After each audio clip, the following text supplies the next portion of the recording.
Oh, good evening, everybody, and welcome to the return of Fangs of Fantasy, our weekly broadcast, which will be weekly again, I promise, where we discuss urban fantasy in its myriad forms all through our social justice lens. We're back to our episode 20 of 2014 after our bit of our hiatus. Bear with us if we're a bit lost, because I actually completely forgot how to use technology in the break. And I'm now resorting to just hitting flints together and hoping the sparks make everything work. Typical Englishman. But Which is onward, all shall quite we? frustrating. I am joined by the often moose-bedeviled Renee. Hello, Renee. Hello, Paul. And we've got so much to get through. There's probably a lot which we missed over the summer, which we will probably address in dead moments when we've got not much to talk about during the autumn, but frankly the chance of us not having a lot to talk about is slim. So let's leap in there with The Walking Dead, which has only recently come back. Yes, and why are these people still following Rick?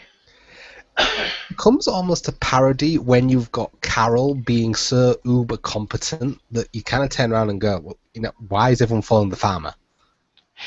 I really don't understand it, and I think that Carol is far too forgiving. He basically tossed her out of the prison to die, and she's not even bringing that up. Why isn't she bitter?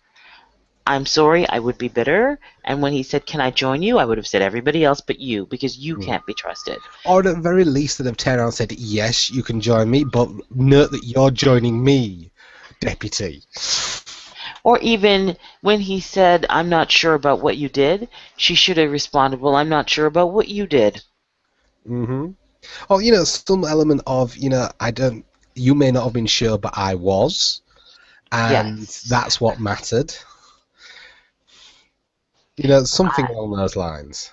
There needs to be some acknowledgement there. What really bothers me is that they're setting Rick up to be right. Because what ended up happening is you had, of course, the Terminus people show up as cannibals. And Rick said, they don't get to live after that. And Carol had the good sense to say, let's get out of here. Right? So Mm-hmm. by having the Terminus people show up, they've undermined Carol's judgment. And it's blatant because logically, on the sheer face of it, Carol was right. It was time to get out while the going was good. It was ridiculous not to do so. But literally, this is the only way they could have made Rick right that way. It's writers' power to manipulate the situation. And we see it a lot. It reminds me a lot of Elena on the Vampire Diaries, when she come out with this ridiculous plan that everyone should say, no, that's absolutely terrible. You can't even be trusted to dress yourself. You're so foolish. And then it'd work because the writers would say so. And the same thing's happened here. Rick said something which was ridiculously foolish. They overruled him, and now the writers are making it so that he was right all along, even though by all common sense he wasn't. No. The right decision was to go. The place was burning down. There were walkers everywhere. It's not even questionable at this point. So, and it annoyed me that they did that they were rather blatantly. And I think Well, they've done that a few they times with have Rick. If he to doesn't trust undermine. someone, They so have to. They have to do it, because otherwise, all you do is look at this and ask the question that we keep repeatedly asking, which is, why are these people following Rick and not Carol? exactly? I do like Carol so much. I actually quite like this episode, despite Rick. I mean, this is the problem. The protagonist is in the way now. I even agreed with Carl more than Rick in this episode. Because I know Rick's going around saying, for safety's sake, we can trust no one, trust no one. Because you know what? We're a strong group. We're a powerful group. We have skills here. We can actually afford to help people without too much risk. And there comes a point where trust no one just becomes either cowardice or blatant selfishness. Hello, you having technical trouble? I think Renee may have had technical trouble. The muses are plaguing her. So we will still continue. I said this is one of the problems that But again, this is something else I think we're going to see the writers manipulate, because while it's pretty clear that Carl actually has a point, there's no particular reason why a group of 16 people with so many strong fighters should avoid every other group no matter what. I can see that they're going to extend the hand of trust or something later, and again, Rick will be proven right, even though in this case Carl actually has a point. Hi, Renee. Yes, I like that scene with Carl and Rick very much. Mm-hmm. You know, once again we have somebody talking common sense to Rick, so it's a question of whether they'll undermine it again. Exactly, I think they will. One thing I was actually most intrigued by in this episode was Michonne, the loss of her sword, and I think this matters a lot because it also showed a little of her talking about her past and opening up in a way that she never does in the comics. And in the comics, Yes. Michonne is angry-eyed swordswoman, and she has been pretty much that all through the show. Angry eyes, sword, angry eyes. And even though it takes away one of her awesome weapons and the awesome way everyone sees her, this amazing swordswoman who kills everything, I think without the sword, that actually gives her room to grow to be more than the sword-wielding angry eyes. I think they're going to find a way to give her back the sword in the same way they found a way to get Daryl back his crossbow. Yeah. This is temporary at best. Also, it didn't stop Michonne from being completely action-packed. The group was walking along, they see a walker, and Michonne is the one that says, "Yeah, I'll get it." Well, I like the fact that if we could develop her personality, she can still kick ass. I'm clinging to this hope they will develop this character, because of the way she spoke then suggested maybe it could happen. Maybe, please. Maybe. The character is so opposite from the actress who plays her, though. Mm-hmm. Well, that's good acting for you. You know?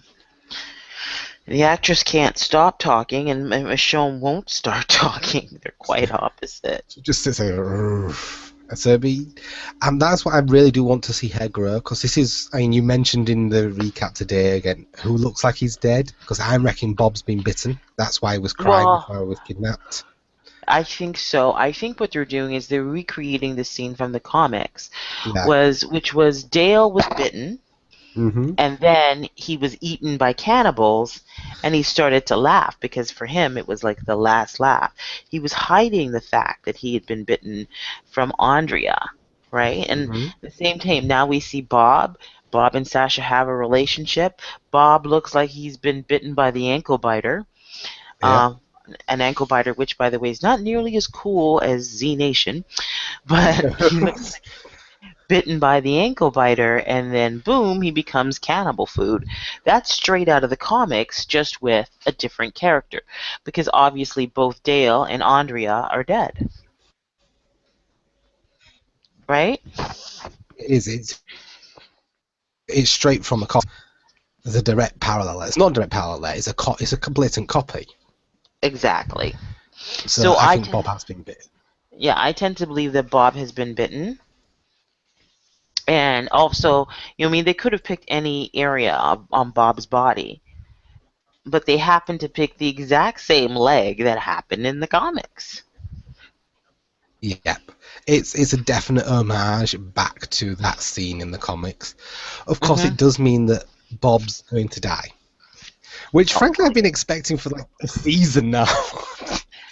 I didn't expect him to die that way, but we sort of knew it was coming. And this, by the way, brings an early death to Bob. Because that's not how Bob met his end, as I recall. Was Bob even in the comics? Yes, he was. Oh, I don't even remember him. Yeah, he was. What I don't remember was whether what I'm curious. I'm going to have to go back and look because I don't remember what race Gabriel was in the comics. He was black. I'm pretty certain he was black. Okay. The thing about his... Sorry, go on. I was going to say, can I just say I love the actor they picked to play Gabriel. He's not hard on the eyes at all. I just hope they really use him better than they did in Teen Wolf. Well, I mean, if they follow his story narrative, Hmm. once we find out what Gabriel. what Gabriel has done, Gabriel sort of melts into the background, really. He doesn't Hmm. have a large role moving forward. That doesn't mean that it can't change, Which they definitely do. but as it stands, as I remember from the comics, his role is rather insignificant going It's forward. not huge. No. Uh, I do have one question. How is it these people are believing the gobbledygook coming out of Eugene? It's not even passable. It's not even passable for science. I don't I expect him can to be a Neil deGrasse Tyson, but for God's sake. I can only assume it's clean to. I think the main reason why they listen to Eugene is because Abraham, as an actual soldier, gives him.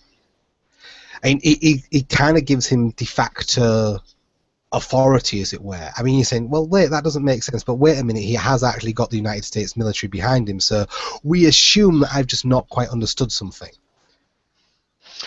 I looked at it and said, oh, well, Americans are anti science anyway. That's the only way you can explain that gobbledygook.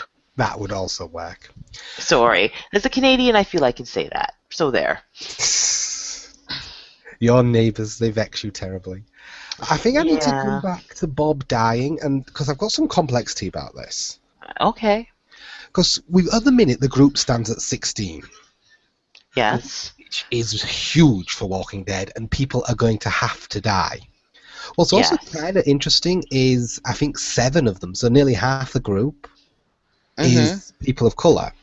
The problem, which is surprisingly diverse, and then I instantly expect, right, the people of colour are going to die off. But when I look at the characters, not only are the people of colour probably going to die off because of the normal racial bias, but the way they've written these characters mean they've got no real choice otherwise. Because all of the characters with main storylines and main investment are white, except maybe Michonne and maybe Glenn. Mm-hmm. And you look at any character, you'd say, right, if this character died, we could kill him off in one episode and not have to have an episode or so of big dramatic grief. Like, if you killed off Carol, you would need several episodes to deal with that. Oh my God, yes. And there would be a revolt from women. Exactly. Gotta say.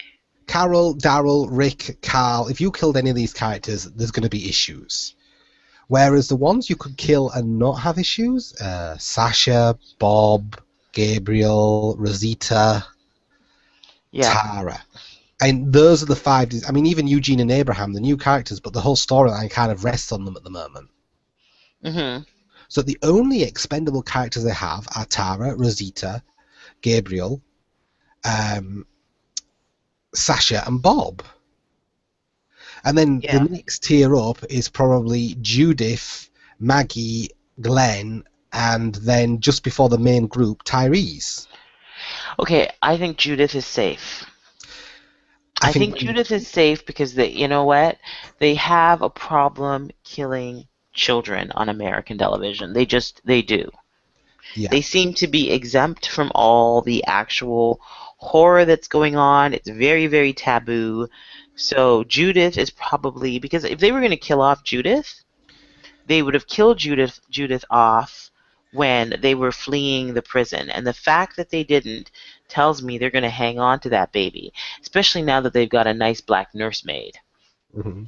I think that she will be hanging around for a while, but when she does die, or if she does die, it's going to be another big dramatic, oh my god, several episodes of grief moment.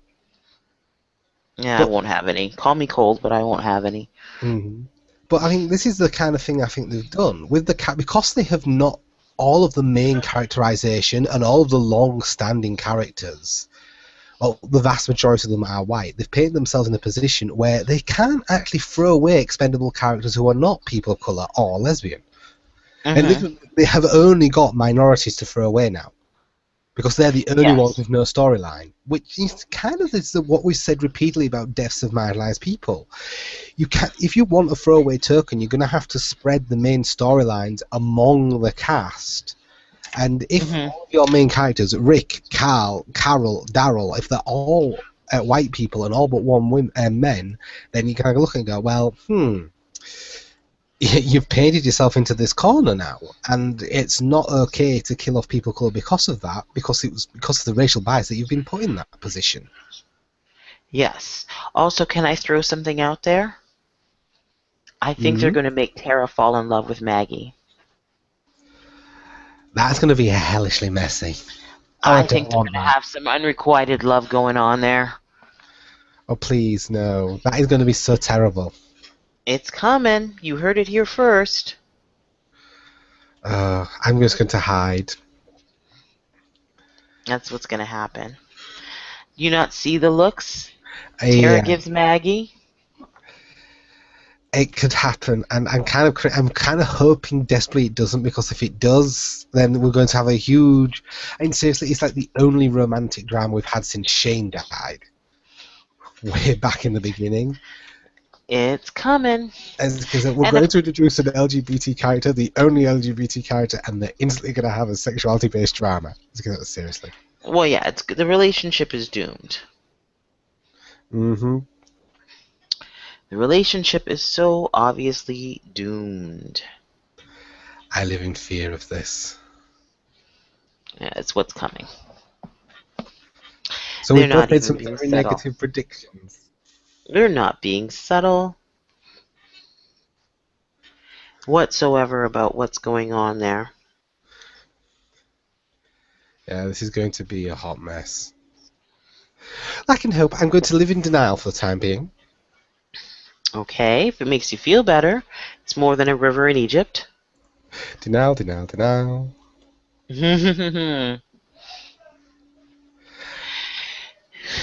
Also, Daryl and Carol herring off after Beth. Am I the only one who says, yeah, you can kind of keep Beth? Yeah, well, she who took to her bed. Not gotten over that.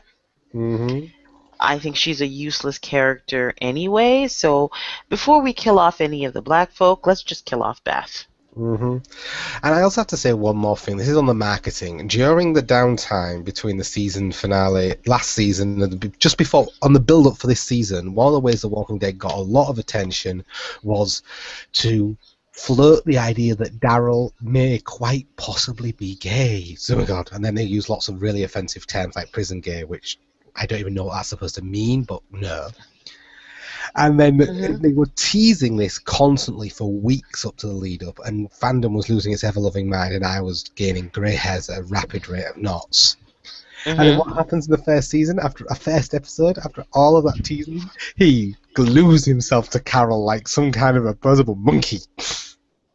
Of course he does. You know, it has to be that way. So, yeah. Not ideal. It was never going to be, though. Yeah. I wish they wouldn't tease, and I'm tired of them using it for marketing. It's annoying, particularly if they're not going to go through with it. Well, it's more than just the fact that it's marketing, right? It's the fact that they're going to tease that, and then probably have the show's one sole gay character have a tragic crush on a straight lady. This shit is not cool. It's this classic. It's the same kind of thing that Supernatural does and Teen Wolf does. Here you go. We'll tease to a fandom ship, and then the actual LGBT characters will either have terrible storylines or no storylines. Yeah. Have we got anything else to add on Walking Dead? Other than get rid of Rick, that's not which I know isn't going to happen. Can't I wish it? We can wish it, but I don't think it's going to happen. Let's take a flying leap at American Horror Story. Oh dear. Flying leap it is at that. The problem I have is the subject matter they're covering here is one with a lot of nuance. Because at one point, yeah, freak shows are terribly exploitive things, treating people like zoo animals, and anyone who isn't a TLC executive knows that's not right.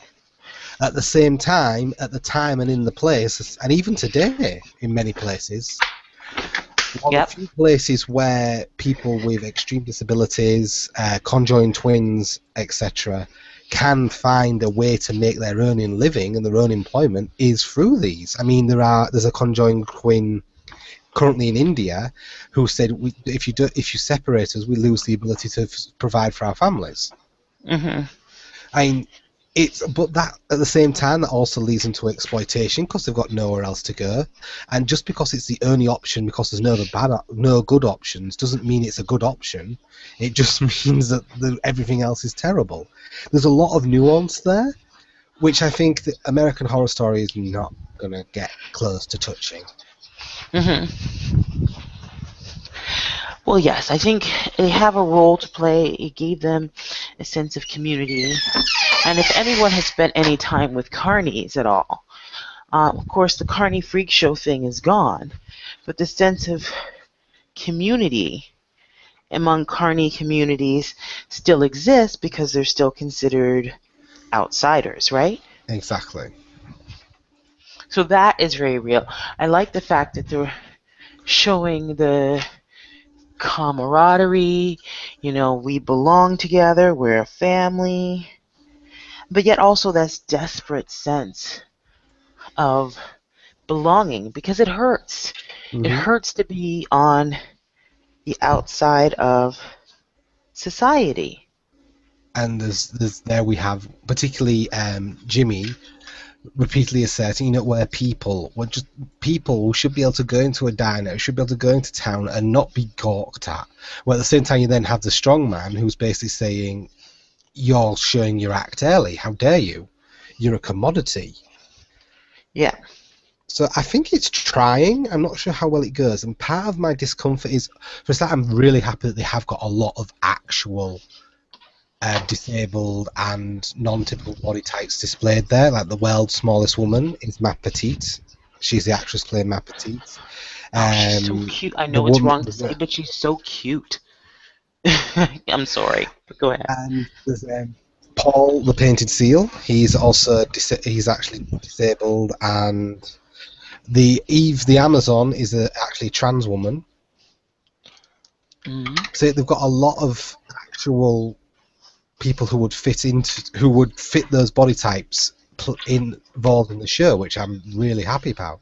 I'm less comfortable that while they're there, they're all kind of background painting towards the actual able-bodied cast members with prosthetics.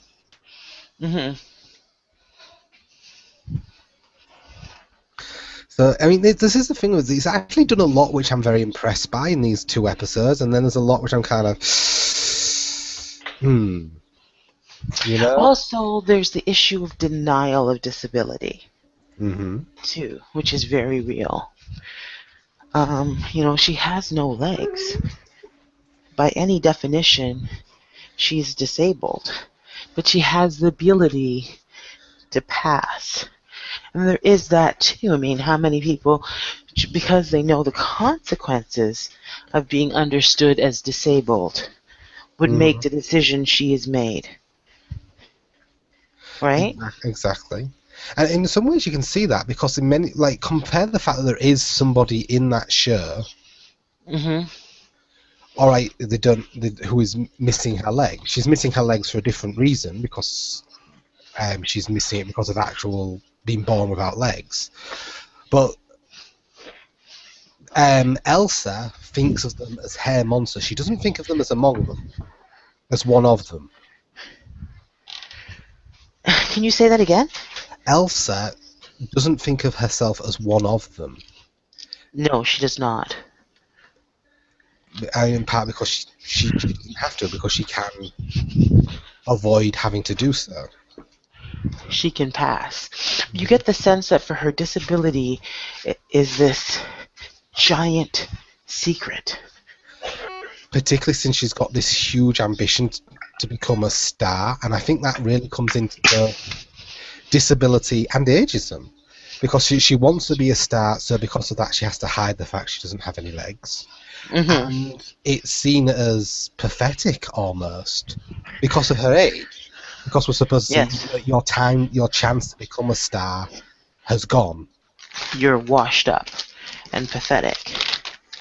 And I she think looks there's a lot dated. of She yeah. was meant to look dated next to the woman with two heads, the twins.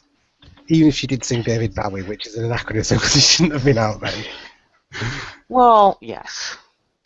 But I can forgive it because. But at the same time, have we noticed that American Horror Story is starting to creep towards being a musical? Um, yes, a little bit. But you sort of saw that coming Mm-hmm. with the carnival. I think they have to go with whatever talents the actors have. Mm-hmm. Right. So the fact that she's got a halfway decent singing voice is something they can exploit. Why not? Yep. Right. No extra makeup needed. No extra visual. Um, what do you call the? Oh, why am I drawing a blank? Special effects. Yeah. It's cheap. Why not use it if you have it at hand?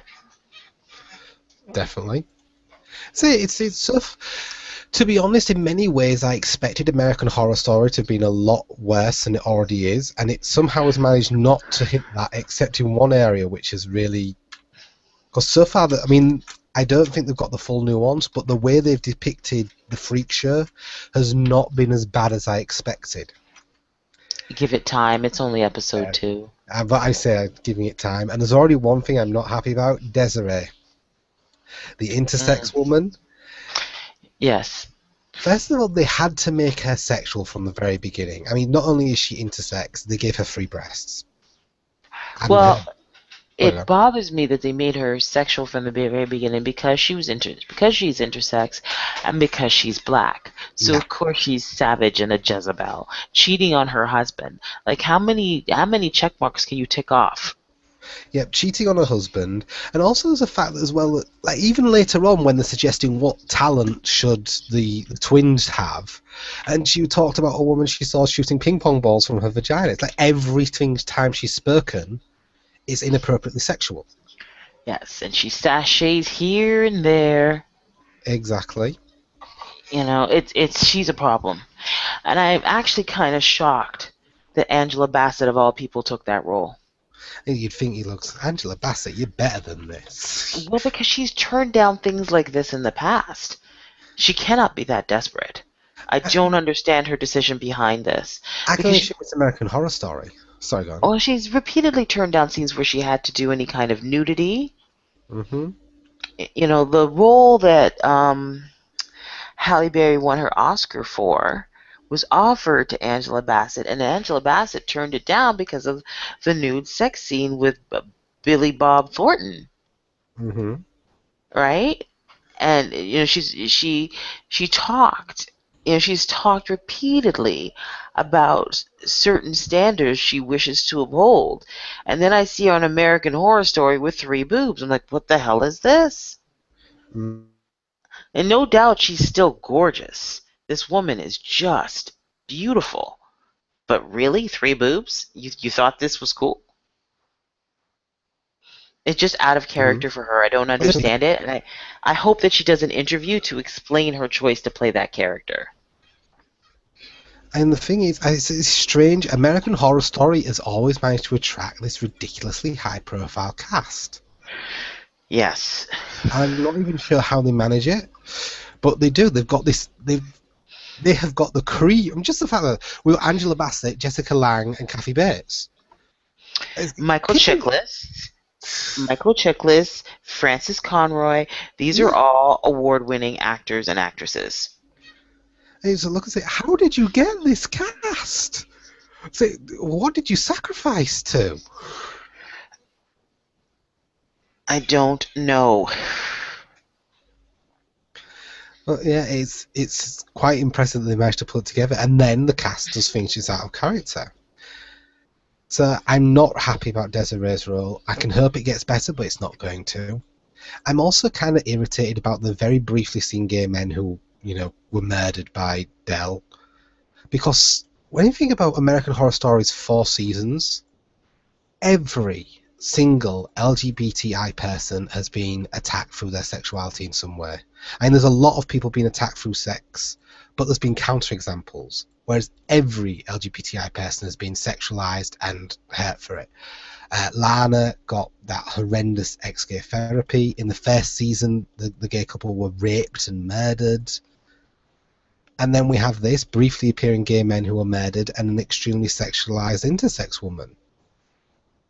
And there's no counterexample. There's no example I can point to and say, well, this person wasn't. I think Renee's been DC'd, but it's okay. I'm in mid-rant anyway.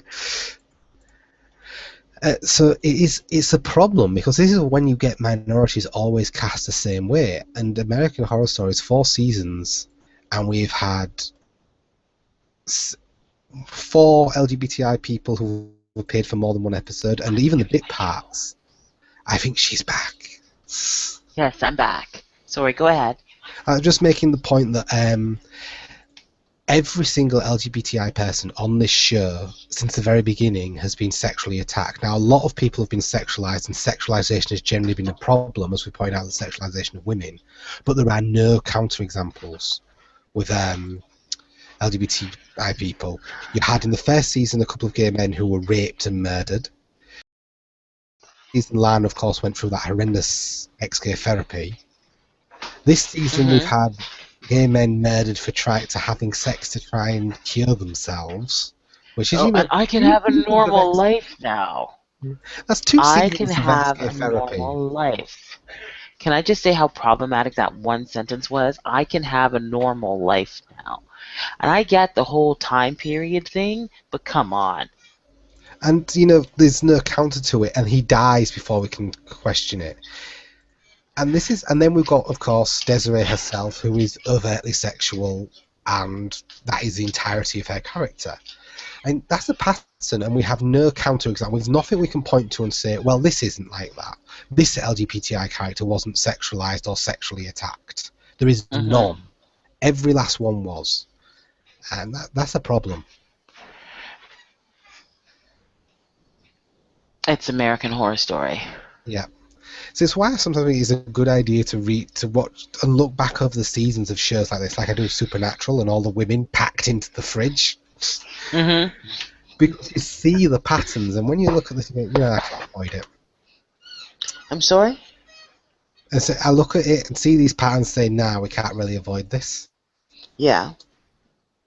It just is what it is. I mean, you have to come to expect this kind of thing from it. And they routinely get away with it with still few people calling this shit out for what it is. I think it's because American Horror Story is horror, and even more so than urban fantasy and YA, horror has this idea that you get to do anything. It doesn't matter, it's horror. It's up there with comedy. Yes. Free passes abound. Yeah. Well, I'm just waiting. I'm waiting for the bottom to fall out because it's American Horror Story, and it will. Say at the minute it's not as bad as I expected, but then again my expectations were so low. Well, yes, they should be though.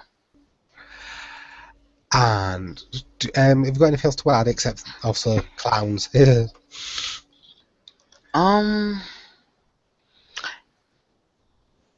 No, that's it. I do hate clowns, by the way. So do I. And by the way, one other thing. Who drives down the road, sees a clown looking like that, and thinks, I'll just go get him to entertain my son. There's denial, and then there's, oh my goodness. Francis Conroy does, and to be fair, I can actually see Francis Conroy doing that. I gotta say, if I was that woman's cook, I'd be out of there. Your son is killing animals, and now you brought home that clown. See you later, bye-bye, white folk, I'm gone. I do like the fact that the cook is clearly not impressed by all the shenanigans. Well, she's the only one with common sense. Oh, yes, the denial some people have. We will see where it's going to go, but I don't think it's going to go anywhere good. No. Onward? Onward, upward, and to Z Nation. Yes. The sort of foil to The Walking Dead. When Dead Nation first started, it was very, very camp. Hmm. There was a lot of homage to different elements of the zombie movies and zombie shows that have gone on in the past, and it was particularly hard to take it seriously. And in the last two episodes, you can see that it's beginning to change its tone.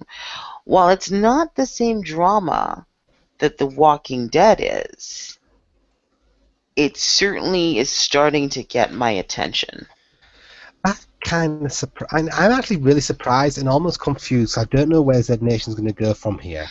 Because when I first watched it, in the first episode, Hammond, the quickly killed black guy, said, "I don't do emotional drama," and I kind of thought, you know what, this is the motto of Z Nation.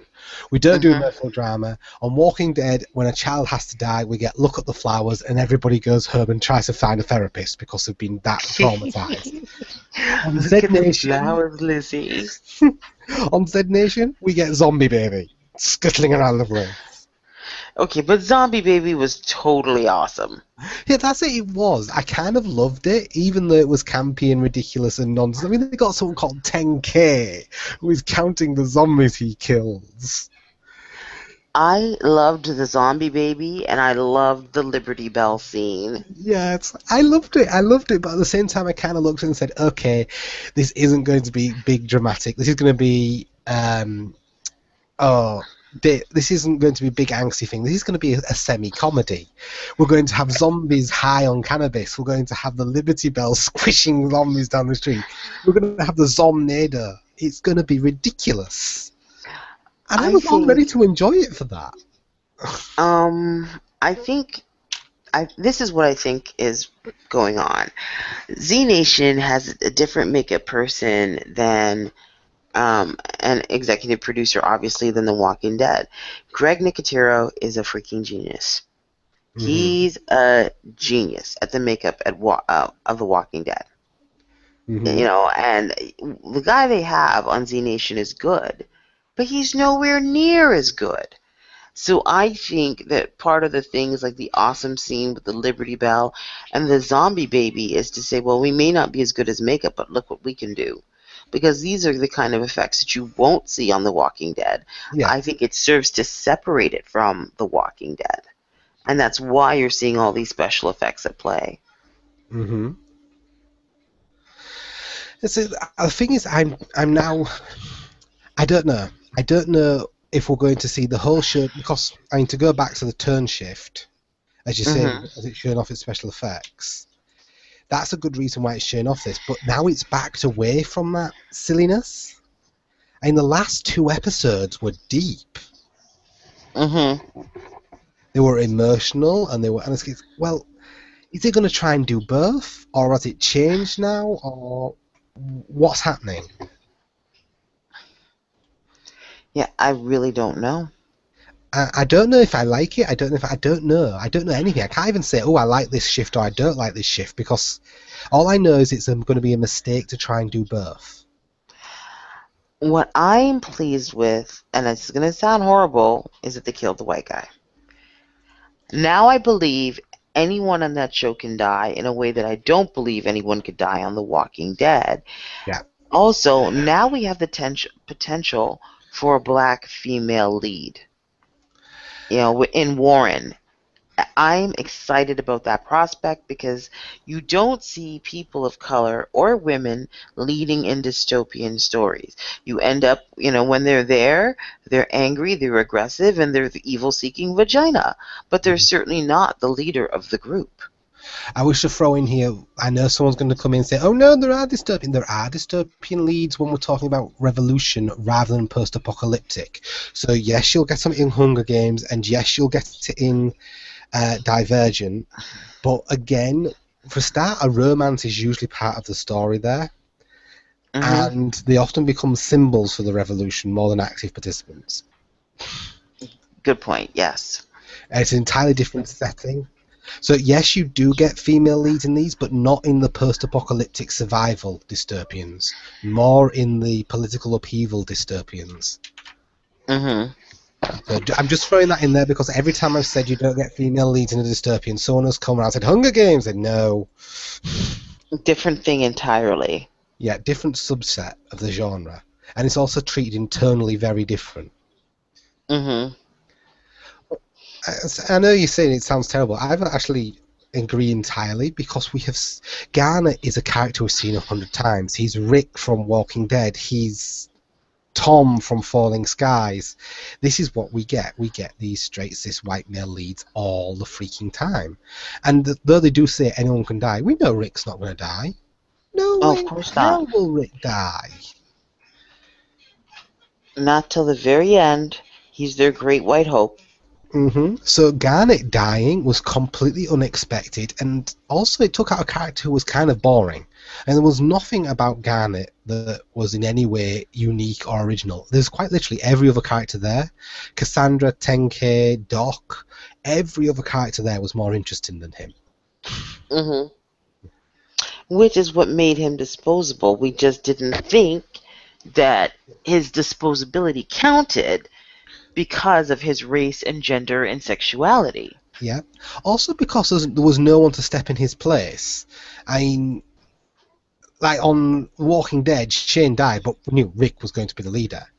But the only Mm-hmm. other straight cis white men on the show are Mac, who I don't see stepping up into a leader role unless they change it, Murphy, who would be a terrible leader, And 10K. Doc, who is too old for the most of the portrayal, and in his own way would be fairly revolutionary because of that, and 10K, who is way too young. Mm-hmm. In No, fact, sorry, man. Doc serves as comic relief. That's his Yeah. role.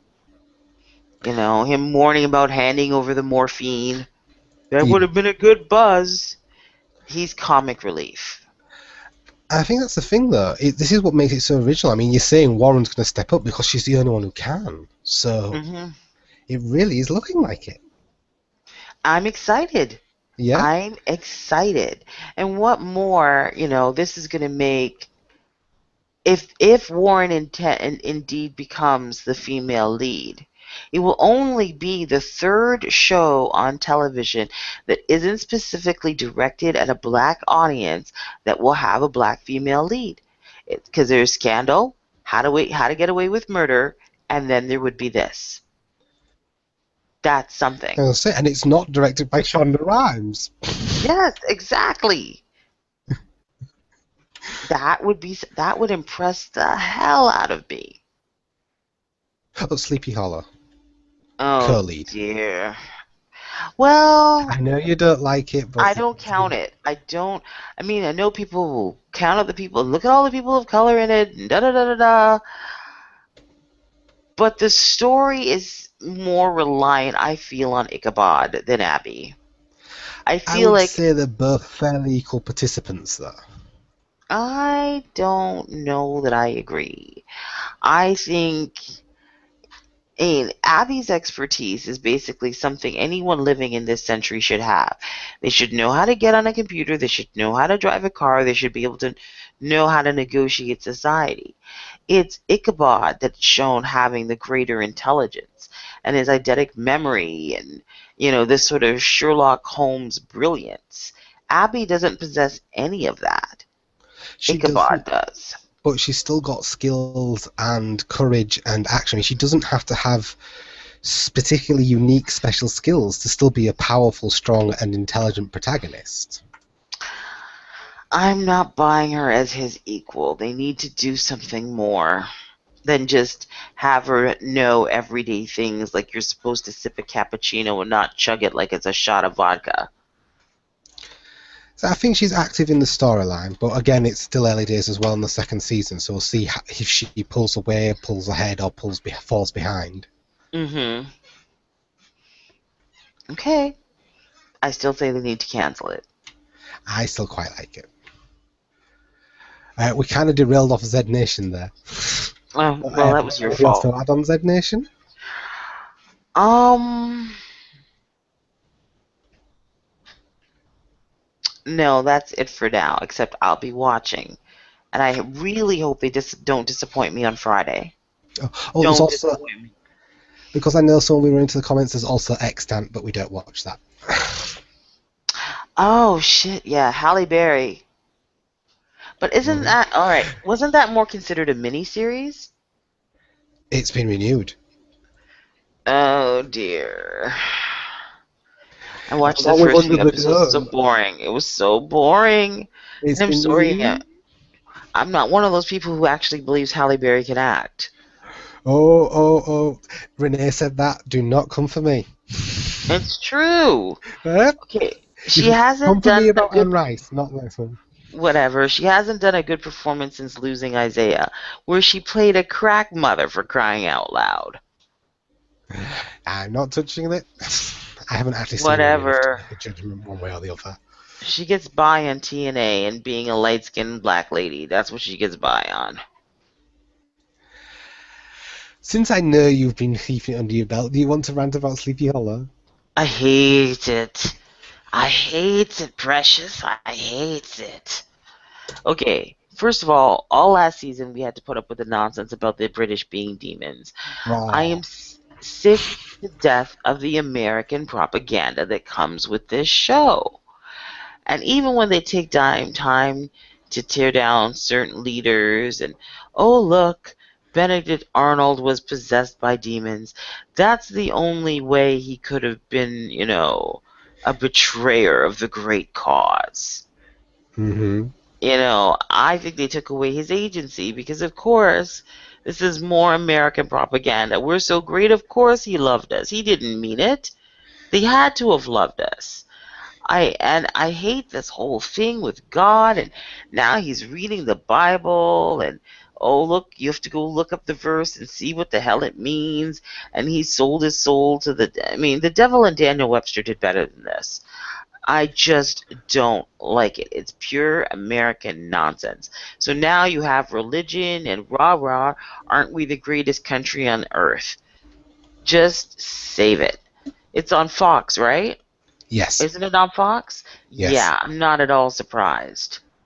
It screams Fox. Being one of those demonic English who are still kind of waiting for my demon army, because I was Mm. promised a demon army. I do not seem to have a demon army, or even any German mercenaries. I'm quite sad about this. I still like the show. I can get over the storyline because I've seen worse, and like the religious undertones, I've seen Supernatural, which was downright offensive in its religious undertones, having 8 archangels kill Kali. So yeah, I'm actually much more. I don't like the tropes, and I find them kind of laughable. But I find them kind of laughable. They don't annoy me. They vaguely amuse me in a "oh you" kind of way. And I still want my demon. No. Not buying it, not enjoying it, and it just needs to stop. I mean, they're not even trying to be subtle with the propaganda now. Say, I don't think it's certainly the best put together world setting there is, but I kind of like the stories. I kind of love the characters, and I'm enjoying it. Even though there are problems, I've seen worse. This could be because I've just spent a long time watching Under the Dome. You realize that saying I've seen worse is not a selling point, right? I don't dislike it. I mean, when it comes to the recapping we're doing every week, there are some shows I look forward to, some shows I just go, and some shows I dread. And Sleepy Hollow is not something I dread, not something I go meh about. I say, oh, Sleepy Hollow, that's okay. Time to do that. Yeah, I dread And I'm it. quite happy to sit and say, yeah, I'll watch Sleepy Hollow. Whereas when, for example, the Vampire Diaries comes along, I go, oh dear. Yes. So no, They're I going to ride kind of like Vampire Sleepy Diaries to Hollow. the bitter What's not? end. But go on. Oh yeah. I'd say at the moment, out of all of what we're watching, I'm only really enjoying Walking Dead, Supernatural, and maybe Z Nation more than I am enjoying Sleepy Hollow. Okay. So it's up there. All right. If you say So I so. disagree. I likes Hmm. the Sleepy Hollow. I tolerate it. I tolerate it. I don't like the undertones to the show. Well, there's worse out there. Have you got any And other rants for Sleepy Hollow? yes, Ichabod So, irritates me. And can I just say, he gets in the car and he's instantly a better driver than Abby? Really? Because he's a man? And when it counts, now Ichabod is the one to drive? He's been driving I a New didn't like York that. Minute. I mean, that's sexist as all get out. And she is a policewoman as well. She should have had some more advanced driving than most. Even though it's saying that yes, he was taught by Jenny, he still learned awfully quickly. To be able to handle high speeds like that, that takes skill and time. Yeah. You know, race car drivers don't jump behind the wheel and immediately start going. 180, 200 clicks an hour. It just doesn't Hmm. happen. Exactly. So I'm not impressed by that. I thought that was really rather sexist. And another thing, I am tired of Ichabod's rants. This is what the founding fathers meant to da da da. And I'm like, stop it with the founding fathers. The Americans are way too obsessed with the founding fathers, and this show gives him a chance to bring them up every damn episode. Ugh. And all the conflict about what these supposed wise men really meant. They play that out every single episode. And it's repetitive, it's boring.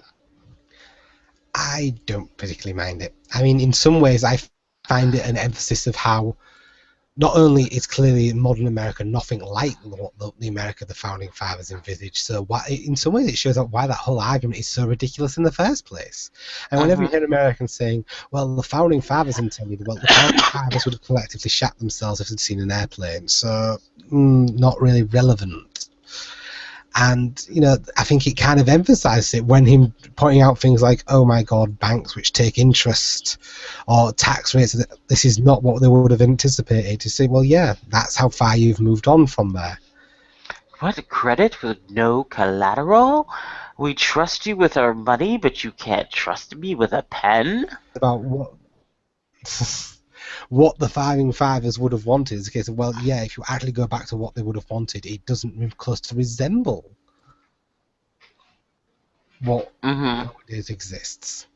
But they never seem to mention that. So it's not awful. It's boring because they keep doing it. How many times can you play out the same shtick? So far it works.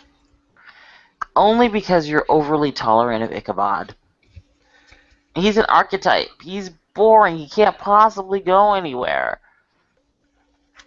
Why watch Sherlock Holmes knockoff when you can just watch Sherlock Holmes? I'm sorry, Um, Benedict Cumberbatch does it better. Ugh, no, I can't stand that man. What? Are you blind? No, ew, He's no, beautiful. And his no. voice, oh my lord. His Yeah, you're just voice suffering from. alone. Yeah, Hmm? you're just kind of suffering from the American dubious adoration of the British accent, which I do not It's understand. not an accent. His voice is smooth and like cream, and it wraps around you. You're like, No, yes. thank you. No. Benedict Cumberbatch could read me the phone book, and I would be in my glory. Enjoy. No. I don't know what's wrong with you. Yeah. Yeah, but you're also the one who thinks Matt Bomer is ugly, so we already know what's I wrong with didn't your say he was case. okay. I didn't say Matt Bomer was ugly. What I said was Matt Bomer is creepy, and I stand behind that. The man is creepy. See, you're just all kinds of wrong. So I think we need to move on quickly. Mm, I have two brief rants which we'll probably have to expand on another okay. time. Rant one, Once Upon a Time. Stop drilling the Frozen franchise for every last damn penny. And next week Yes. we'll have to have words about what they're doing to Regina this season. The few times she actually appears. Mm-hmm. Most of Witches of East End, now it's over, I'm actually really glad to forget. However, can I say how much I'm not impressed by Sanctuary bisexuals? Look, we've revealed one of our main cast is bisexual. We're so inclusive. That's 2 episodes right now. She's going back in the plot box. Men from now on, okay? And it will never be mentioned again. While at the same time, Wendy's shagging 2 different men, and Freya's shagging 2 different men, and Dash is shagging 2 different women, and we've got wall to wall opposite sex shagging every step this season. Every last step. You couldn't move. Every episode seemed to have yet more opposite sex going on. Every damn second. You threw a rock and oh look, we've hit someone humping. Even Frederick had a love interest for a sex scene for no apparent reason, because I don't even know what the point of Claire was. And we had all that, and then we had, oh, by the way, Joanna had a previous relationship with another woman, which we will mention but not really sure, and then it's gone. And you're like, well, the comparison is extreme. It really does show. And this is not inclusion. This is one of the problems we have with these characters, these sanctuary bisexuals, as it were. You get these characters who are mentioned, you maybe have 2 episodes on the subject, and then done, right, now wall-to-wall straight sex. So, problem. Hello again. Mm-hmm. Hello, sorry. I was just ranting. I think, are we moving on to Book of the Week? I think we should, because we're running out of time. Right, the Book of the Week is the last book of the trilogy Allegiant, which I could probably cover the whole trilogy here. I think it's been an interesting series all through. It was interesting how each book developed, because I think a lot of the flaws in the first book with its rather dubious world building were very well explained in the second book, except the second book also crashed and burned because the ending made no sense. And then the third book kind of brought it all together with some really powerful messages about how we always tend to look for an excuse to other people. There's always an excuse to oppress or hate or attack someone else. And there was even some great messages about just because there's a revolution doesn't mean it's going to replace it with something better. And it doesn't mean that they're going to use methods you agree with. There were some great messages along the way. It could have used a little more nuance, I think, particularly about the specifics of where othering comes from, but it did work really well to show how humanity tends to divide itself over and over again, and how the excuses for doing so tend to be just very, very empty. The flip side is I don't think the world building entirely worked. It was clumsy, and I think the first 2 books, trying to avoid spoilers here, but the first 2 books kind of relied on there being people with something wrong with them, which is why the whole faction system came about. And then the last book relied on us believing that that wrong thing wasn't actually real, which was great for the message, but in terms of consistency of world building, it didn't make sense. So I think it was shaky there. We had a lot of people of colour around her. I don't think they were in particular huge roles, but then I don't think anybody except Triss and Tobias had a huge role.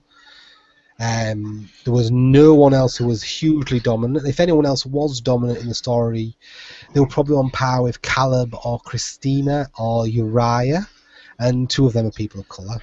But again, they're way behind the main protagonists. We had a lesbian couple who were revealed as lesbian after they both dropped dead, so yay. And a gay couple who were both people of colour in the last book who were about for a couple of paragraphs. They were there, they weren't offensive, but that's because they weren't there very much, so they didn't exactly have time to be offensive. Which is, it's like the new way of avoiding stereotyping. Let's just not actually do anything with them. If I had to say the main flaw of this book, except for its really shaky world building, because it does have some great messages, is Triss and Tobias have the most boring, unnecessary love interests. I don't know why it's there. It goes back to what I was saying earlier about dystopians and the need to give female characters in dystopians love interests. I don't know why it's there. I don't know why Tobias and Triss couldn't have been friends or co-conspirators without the romance angst and the romance drama coming up all the time. Particularly since a lot of the fights felt really convoluted, like based on, you kept secrets from me, because, well, no, I just didn't tell you everything. Why is that a secret? And sometimes when they did keep secrets from each other, and yes, that's a reason to be angry, but There was no reason for them to keep secrets. There was absolutely no reason for them to keep this secret from each other. But they did, so they could have a romance. YA. Well, exactly, and it's so annoying because you had a good story there. You didn't need this. There were, however, some decent ones. Like one of the ones which I quite liked was Triss had a great message about Tobias not respecting her by the way he didn't trust her opinions, which was a very good and powerful message. The flip message as well was what Tobias said is, I do listen to you, I do trust you, but I don't always agree with you. And that doesn't mean I'm discounting you or not respecting you. It means I have an opinion that's actually different from yours. Mm-hmm.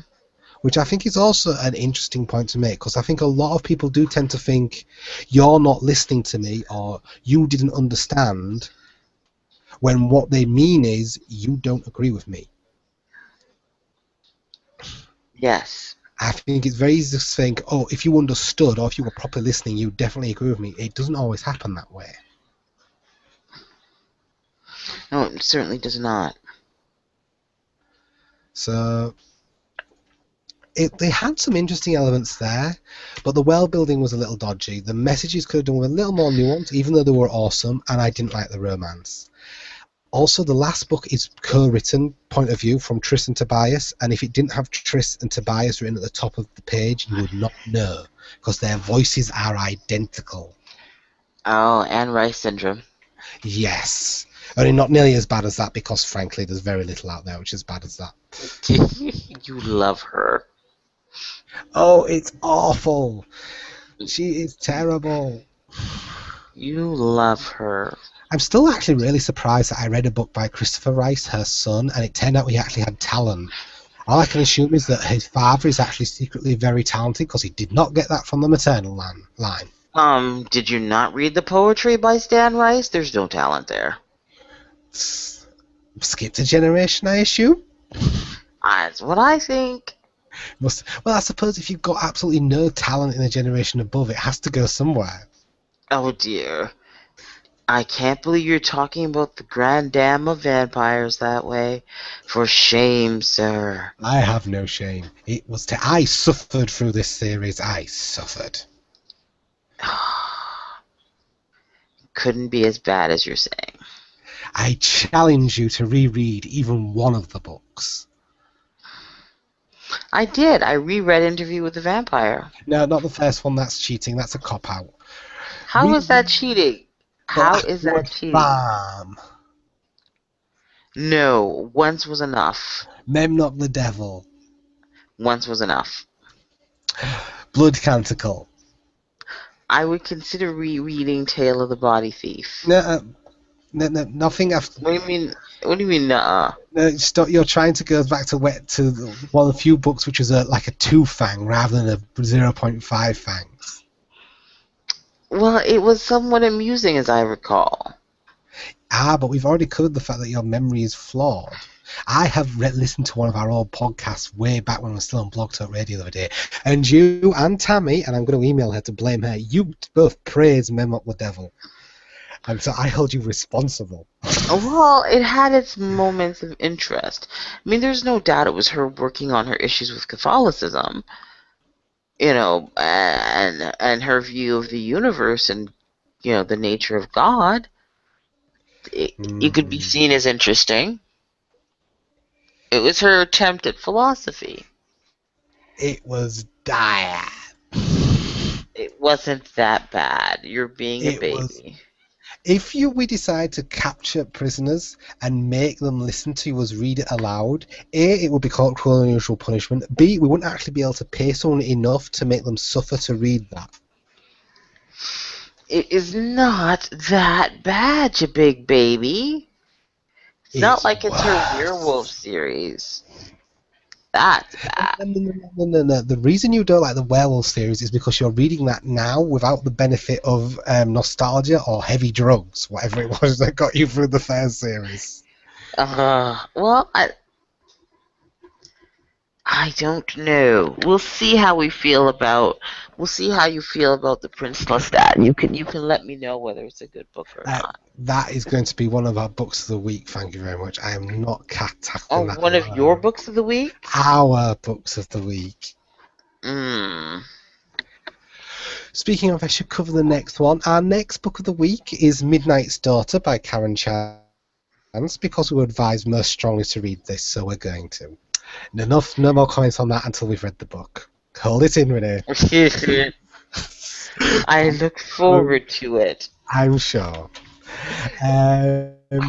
We'll of course be watching all of our current shows, which are currently shown, which includes Once Upon a Time and more Disney, Walking Dead, Originals, Vampire Diaries, oh dear gods, and many, many more. This week is also the return of both Grimm and the start of the new series of Constantine by Goya, directed by Also, Goya.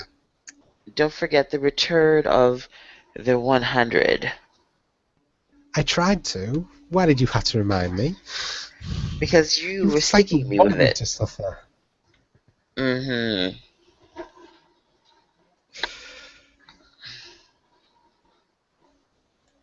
Well, so far we have a lot to go on this autumn, and there's more coming. So keep watching this space. Check us out on our blog, fangsforfantasy.com, where you'll find all of our recaps, book reviews, Friday discussions, as well as every other podcast we've had before. You can also find us on Facebook, on Twitter, on Goodreads, Book Likes and Library Thing, and on Tumblr. You can probably find us in a few other places as well, but I kind of forgot about them. But we probably still turn up there now and then.